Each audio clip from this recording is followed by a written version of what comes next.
Bugün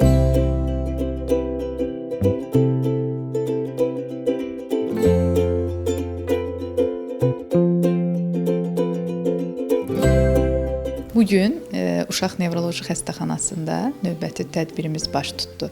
Tədbirin mövzusu serebral iflicdə yerimənin dəyərləndirilməsidir.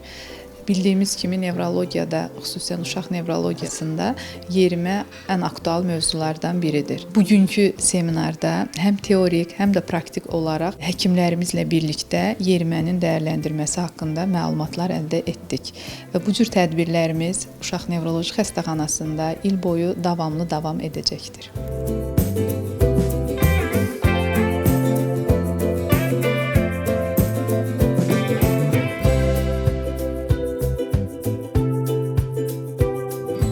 Burada güzel bir organizasyonla birlikteyiz ve bugün bunu tamamladık.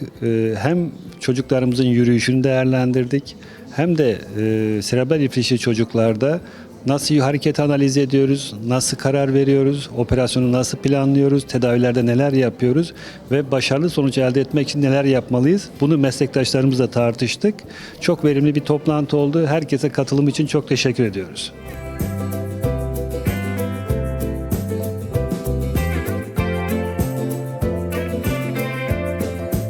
Sayın Doktor İlahi Hanım'ın davetiyle bugün buradayız ve 3 boyutlu ve görsel yürüme analizi konuştuk.